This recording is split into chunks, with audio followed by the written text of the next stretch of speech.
بسم الله الرحمن الرحيم يسبح لله ما في السماوات وما في الأرض الملك القدوس العزيز الحكيم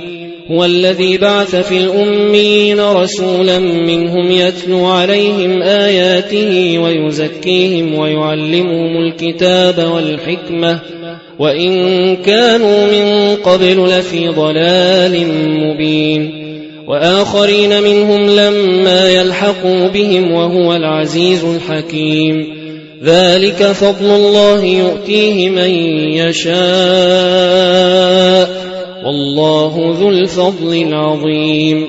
مثل الذين حملوا التوراة ثم لم يحملوها كمثل الحمار يحمل أسفارا بئس مثل القوم الذين كذبوا بآيات الله والله لا يهدي القوم الظالمين قل يا أيها الذين هادوا إن زعمتم أنكم أولياء لله من دون الناس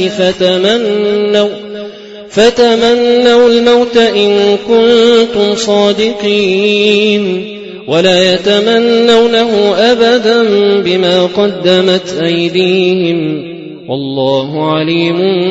بالظالمين قل إن الموت الذي تفرون منه فإنه ملاقيكم ثم تردون إلى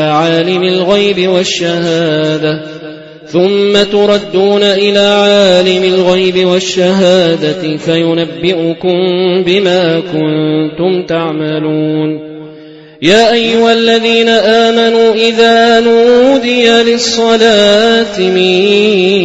يوم الجمعة فاسعوا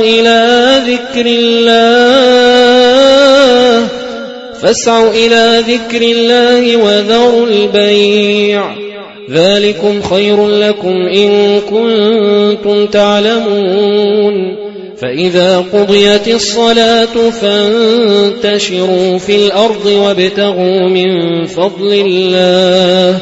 واذكروا الله كثيرا لعلكم تفلحون وإذا رأوا تجارة أو لهوا انفضوا إليها وتركوك قائما قل ما عند الله خير من اللهو ومن التجارة والله خير الرازقين शुरू अल्लाह के नाम से जो बड़ा मेहरबान निहायत रहम वाला है। जो चीज आसमानों में है और जो चीज जमीन में है सब खुदा की तस्बीह करती है जो बादशाह हकीकी पाक जात जबरदस्त हिकमत वाला है। वही तो है जिसने अनपढ़ों में उन्हीं में से मोहम्मद सल्लल्लाहु अलैहि वसल्लम को पैगंबर बनाकर भेजा जो उनके सामने उसकी आयतें पढ़ते और उनको पाक करते और खुदा की किताब और दानाई सिखाते हैं। और इससे पहले तो ये लोग सरीह गुमराही में थे और उनमें से और लोगों की तरफ भी उनको भेजा है जो अभी उन मुसलमानों से नहीं मिले और वो गालिब हिकमत वाला है। ये खुदा का फजल है जिसे चाहता है अता करता है और खुदा बड़े फजल का मालिक है। जिन लोगों के सर पर तौरात लदवाई गई फिर उन्होंने उसके बारे तामील को न उठाया उनकी मिसाल गधे किसी है जिस पर बड़ी बड़ी किताबें लदी हों। जो लोग खुदा की आयतों की तकजीब करते हैं उनकी मिसाल बुरी है और खुदा जालिम लोगों को हिदायत नहीं देता। कह दो कि ए यहूद अगर तुमको ये दावा हो कि तुम ही खुदा के दोस्त हो और लोग नहीं तो अगर तुम सच्चे हो तो जरा मौत की आरजू तो करो और ये उन अमाल के सबब जो कर चुके हैं हरगिज इसकी आरजू नहीं करेंगे और खुदा जालिमों से खूब वाकिफ है। कह दो कि मौत जिससे तुम गुरेज करते हो वो तो तुम्हारे सामने आकर रहेगी फिर तुम पोशीदा और जाहिर के जानने वाले खुदा की तरफ लौटाए जाओगे फिर जो जो कुछ तुम करते रहे हो वो तुम्हें सब बताएगा। मोमिनो जब जुमे के दिन नमाज के लिए अजान दी जाए